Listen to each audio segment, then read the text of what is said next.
Back in the purple chairs for our chats with coffee and protein drinks and all sorts in the heart of Dublin City, Ireland. So we thought we'd spin it at just a little bit more fun today in terms of cars, EVs that we've liked so far. So we're going back with our experience through the business of, say, 2015, where we were blown away with the Tesla Model S, which I thought was sensational. I always remember bringing a customer down the motorway and putting on the autopilot and stuff, just blown. You just kind of going, this is mad. And then indicating, holding the steering wheel, letting go, and it's turning in, and then into the inside lanes going. It's and that is still mind blowing to today.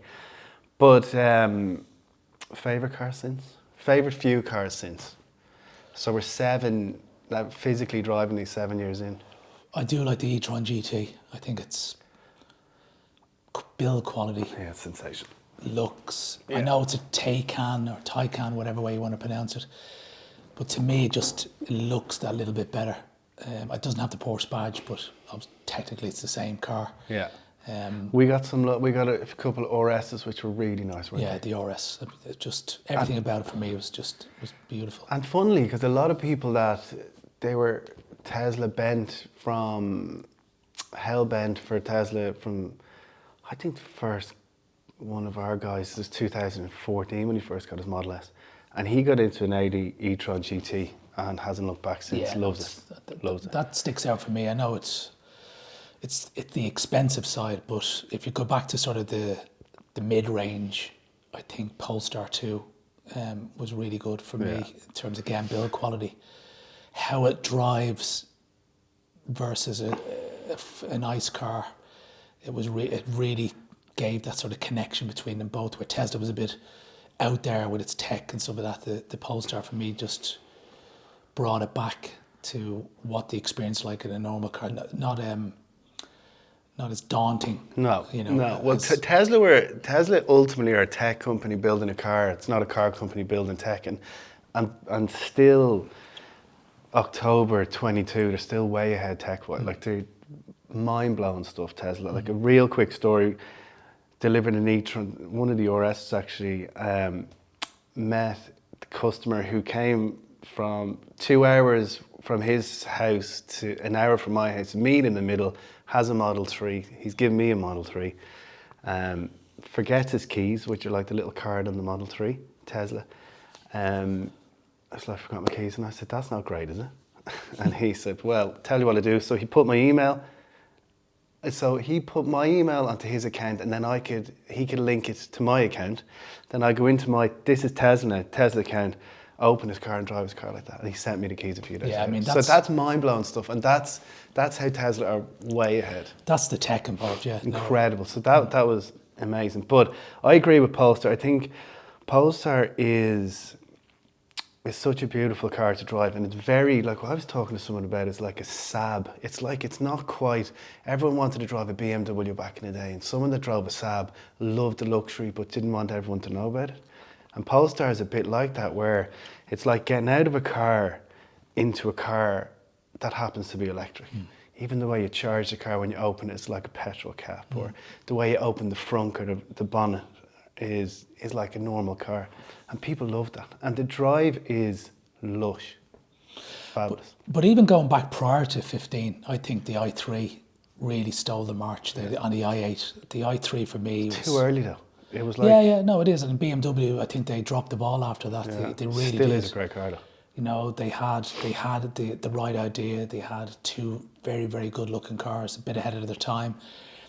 Stagnated on it, and they lost a lot of people in that sort of area, and they moved on to different companies. Now they're obviously pulling it back with the iX3, the iX, the i7, i5, which is coming down the line, and even the iX1 I just saw last week looks pretty good. So for me, the i3, my mother drives one. But then there was the Model 3, obviously in 19, which is it is what it is. It's a sensational car for what it is. I didn't think it's not a great car to travel in. I mean, I travelled a few times up and down the country, maybe 120 miles, 170 or 80 kilometres or whatever it is, and I didn't find it very, it's not size-wise, it's just it's just not very good for travel, in my opinion. The S is far superior for that, obviously price difference. And then the Mustang Mach E, we like that, really like that. Yeah, I think it's, to me, Ford kept certain parts of the traditional Mustang sort of heritage with the badge and Controversially. yeah, and the lights on the back, and it has that sort of coupe look on it as well. If you look at this, the way the roof goes at the back, but yeah, no, it The is only quite, thing the Mustang, if you give, I don't know if people probably own Mustangs, but the key, it's like a transit van. It's like this little. it's like a Ford It's Focus. like a lot. I mean, Polestar Yeah. dropped the ball on it. All these companies, it's like they designed the car. It's sensational. Oh, it's great. It does this mileage. It's really comfortable. And then the key guy goes, I could not be bothered. Let's just cut a bit of plastic. There you go. Because the Polestar key looks as if, do you know that little box you get and you put 3 AAA batteries in for your Christmas lights? That's what it looks like. Oh God, there's 70 grand for your car. Yeah, there's your key. Same with the Mustang Mach E. I don't know, the Audi key is probably a bit fancier, I can't remember, but No, it just looks like an Audi key. it's just like, they just lose it. Like, lads, we've been doing this for 2 years. I couldn't care less what the key looks like. There you go. But, so the Mach E, the Polestar, the E-Tron versus Taycan. What's your opinion? Because personally, I think the E-Tron is a better car. I just think Price point, I mean. yeah, I mean, they're very equal in terms of price point. There's certain design features that are on the Taycan, but very minimal. So, but I just think ergonomically inside the Audi, the haptic, the real knobs that it has, that people still like to have that touch of turning a knob. That really works in the Audi. So I said earlier on, I prefer the Audi. It's just when you go price point, head-on price point, people will always go for the bog standard Taycan compared to the more loaded e-tron because it's a brand thing, and I get that. But I found the Taycan, certainly the first editions that we had, I just found the tech really bad. I found the reverse camera goes really small. It's like you still have to look over your shoulder. If you're not the allocated person to drive that car, the thing starts initializing for 10 minutes. So you're actually at your destination before your man realised that. Oh yeah, I've just given the car to go down the shops. But the e-tron was very slick. It's just an interesting one. Yeah, no, I think for Porsche, I was saying before with Dave that, you know, they're really pushing the electric sort of strategy. They can't now be coming out, I think, either later this year or early next year. That'll be a boomer now. I think that would be, you know, a really, really, really big car for Porsche. But we'll wait and see, because I mean that sort of market segment is quite strong. So yeah, it'd be interesting. I reckon they're going to really struggle in terms of keeping up with demand for that car. What other cars? Well, obviously, we were at the launch of the Lucid Air. We've ordered how many of them? 5 or something, since 2.5 years ago. So the Lucid is, again, it's a luxury About 4, I car, and it's sensational. They make their own battery and motor. California, coming out of California, Peter Rawlinson, who launched the Model S for Tesla in 2012, he's the guy behind it. And then they're Saudi backed, which means they have a lot of cash and stuff. But I mean, when we ordered them cars 2.5 years ago, they were mind blowing, and the range was great, the technology was amazing. But what's happened now, because they haven't hit the right-hand market yet, they're only releasing really in the last 6 months in the left-hand drive, is that everything that was amazing for us 2.5 years is just everywhere now. So it's kind of lost its appeal. Yeah, no, it's lost its appeal because it really pushed itself as in the luxury segment against Tesla, but it really pushed their customer experience or customer service as being a very strong point. But as you said, you know, they're at danger here of falling behind with everybody else sort of catching up. And as you said, we went to the launch in Munich, and the conversation there came around with right-hand drive, and it's really not down on the roadmap yet. How long is a piece of string? We, you know, even though the UK, there's quite a strong, you know, deposit base come from the UK for the Lucid Air. It's still nothing on the roadmap, no time frame yet as such. We were sort of told, look, don't wait around. It's going to be a while. So That's the only thing about that car. It might just sort of fall into the background. But it's going to be expensive. I mean, it's a sensational car, and ergonomically, the way it's designed, the way the front of the car is, it gets darker towards the back or lighter towards the front. You know, to do with the California sunset and all that kind of stuff. So the thought is incredible, but by the time it hits Europe, certainly Ireland, in the States, it's much cheaper. But it'll be €220,000 plus, you know, which is amazing car, lads, but it's a lot of money. No, it's watch this space. It'd be very interesting to see how that transpires over the next sort of 12 to 18 months. Because you can get then an i7 BMW, which is hitting the market fairly soon now for, I think it starts maybe 136 plus. So say spec'd out about 170 grand. That's a lot of car compared, say, to the Lucid. And now I know there's technicalities and longer ranges and stuff, but it's a bit like people only want a certain amount of technology. And then after that, they don't really care. And it comes down to money. But so that's Lucid. But then other cars that we've throughout the years, the Kona, it was a great car, amazing for range, really unbelievable. And the refresh now just come out, which really, is it's really nice. Like, it's a great car. Has the iconic Ioniq 5 interior now in the new, you know, that sort of screen display. So they've really done a nice job on the refresh with strong range. Kia Niro was a good one. I love I haven't driven it yet, the new Nissan. But what other cars now, just off the top of our heads, that we drove and liked? Obviously the GV60, that's a serious car. Yeah, it is. It is. I was very impressed. You know, it's the underpinnings of the Ioniq 5 and That's the EV6. Genesis, by the way. Yeah, the Genesis GV60, which is Hyundai's sort of Lexus-style luxury version of their brand. Yeah, I was very impressed with the GV60. Great range, really nice technology, really well built, paint, everything about it. Very, very well done. The interior's like it's almost Bentley-esque, isn't it? Mercedes almost. Yeah, no, I mean, the one we have, or had, I should say, had the sort of quilted leather, the comfort pack. It had the innovation pack, which was the digital cameras, wing mirror cameras.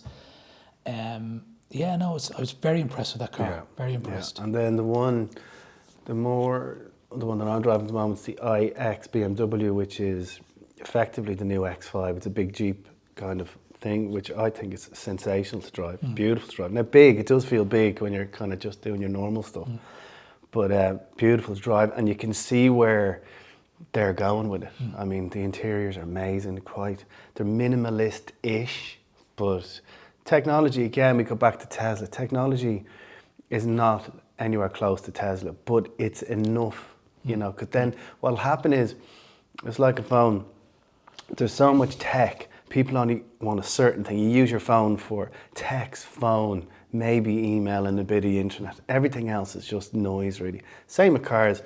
Like if it has Bluetooth heated seats, some people like head-up display or all that kind of stuff. But then suddenly it's really quiet, it's really nice to drive, it's really well built. That's what people will care about, more so than range and all that kind of stuff. But I was massively impressed with the iX, because we had the iX3 for a while, which was effectively an X3 with just a battery, which was lovely to drive as well. So they refreshed the iX3. It sort of looked like the iX interior, same screen again. Yeah, but that when that comes out with the actual built from the floor, that'll be a lovely car as well. So, but then what else? Audi, the E-Tron, Porsche, Lucid. But I mean, they're pretty much the pick of what I remember off the top of my head. What you're impressed by. Yeah, no, definitely. I think, and you know, we'll probably go on to now a couple of cars coming down the line, and I know we did another sort of, you know, sitting here with Dave going through sort of the next, you know, couple of years, what's coming down the line. But there's a couple of cars that have just sort of been announced recently. I think the Smart #1, which is a sort of you either like it or hate it name, so it's going down the hashtag route. Yeah, I think I'd say.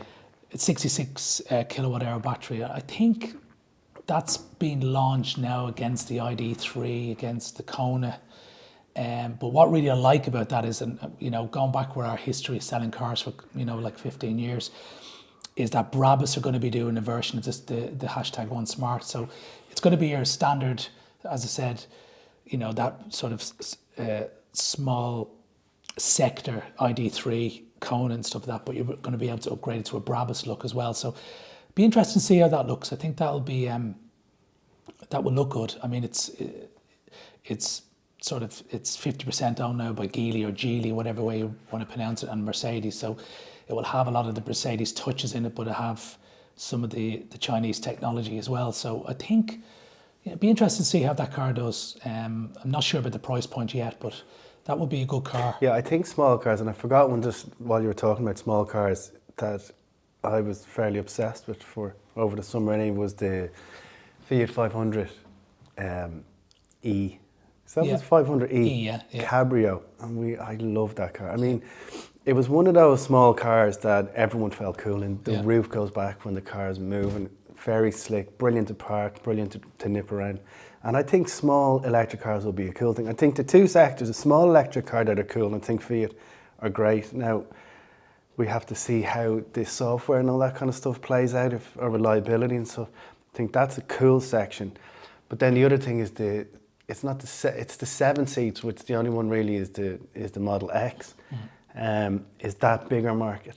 It's a bigger market, you know. Yeah, but the 500E... And to keep the price, because the bigger it goes, the price goes. Yeah, no, you're right about the 7-seater, because it's really only Tesla. I mean, there are some coming down, and there's some 8-seaters, but they're more or less minivans as opposed to the luxury sector that we're talking about. But with the 500E, you know, I think that's, along with the Model 3 and Model Y in Europe, is up there in the top 3 best-selling EVs. So Fiat have got it right, or Stellantis, whatever way you want to call it now. Everybody it's a cool car for everybody, and that's hard to do. It's the design, you know, against the 42 kilowatt hour battery, which is the maximum size one. It's just a nice car. I think, you know, it's, as you knock the nail on the head. It is pretty good. Oh, it's cool. It's a cool. But just going on to what was that car? Sorry, that I got an email this morning. The Drako, which is that'll be a hypercar, will it? Yeah, because it's 1200 brake horsepower. Yeah. It's a hypercar, and also the Pininfarina Battista. They just started their deliveries now of the hyper electric car. Yeah, because the Drako, like, they sent me the email saying, "Do you want one?" And it's like, but there's only 99 of them. But like, is that going to be like 300 or 400 grand kind of stuff? No, I think it's going to be more than that. Oh, so it's going to be like... it's a hypercar, so you probably could be going so it's going to be $1 million plus then. Yeah, so there, you know... Because again, would have been amazing 2 years ago, because it looks amazing. But because I think this is a big challenge for car designers now, is that all electric cars look pretty cool in their own way. You know, because they have a bit more free reign, because they can look a bit mad. And that's why... If it was a bit like the Lucid 2 years ago, amazing. This year, you caught up. A bit like the Drako. Veritech, they're another company that are doing their own sort of hypercar as well. So there are a lot. Yeah. But coming back down to earth, I think, talking about the Genesis GV60, the GV70 has just been announced. That's a great electric version. That's 5-seat though, isn't it? 5-seat, but it's luxury. Again, it's quite a really well built car. I luckily enough I got to sit in one there a couple of weeks ago. Again, the quilted leather has sort of Bentley-esque sort of styling in it. I think they got some different designers around the world to sort of contribute to the design on all the Genesis models. So it's nice. I like what they're doing there. Yeah, and that'll be an interesting car. I think, again, with luxury and that sort of sector. It looks great though. Yeah, it does. So Genesis is the luxury brand of Hyundai and Kia, pretty much. So it's like what Lexus are to Toyota. Correct. Yeah. And I have to say the GV70 is sensational. Yeah. It really is. And what do we reckon, about 95, 100 grand? Yeah, depending on again, none of these things are cheap, but that's just the way it is. Yeah, you're looking at 90. I'd say in Ireland about €90,000. We don't know if there's any plans for Genesis to come to Ireland as of yet. What we're hearing is no, not right now. But that doesn't mean that we can't sort of help on that. Killing it in America, though. Yeah, so that's be interesting to see how that goes, the GV70. Because if it's anything like the GV60, I think it's a pretty nice car, size-wise. I think the only drawback is price point, really. That's really it. Because I mean, like, what's the MG that's coming out for 30 grand or whatever? The MG4. Yeah, that's going to be a Yeah, serious I think. car. Again, it looks great. Yeah, I think again, as you said, that will really fall into your Opel Astra, your Volkswagen Golf sector, and what you get for the money. It'll be a big seller. And like that, these cars compared to diesel cars. So, I mean, to conclude now, this is a little bit self-indulgent of us talking about the cars we like, but it might just open the conversation about what people like and why they like them. But I mean, most cars are better to drive when they're electric. I mean, and we're coming from a long history of selling performance cars, so we were hard to convince. But they are nicer to drive because you don't buy most cars for the sound of the engine, right? Forget about supercars and all that kind of stuff. So I would think that it's just a better, more chilled out drive. No, I agree. I think it's the chill out factor. You'd rather be sitting in traffic and electric than pumping out loads of diesel fumes out of the back of a Land Rover or whatever. Diesel. So that is it for now. Please give us feedback on what cars you like and why. It's not all about luxury and fancy and expensive. It's not about that. It's just we wanted to tell you what we like in the last kind of 7 or odd years of electric and why we liked it. And then we'll talk about funny stories of when good times go bad. But until next time, subscribe. Again, we have a very small following now. This will ultimately be brought alive by you, your comments, your interaction, because we're not chasing loads of followers. What we want is interaction and to give value to you guys. So that is it till next time. See you later.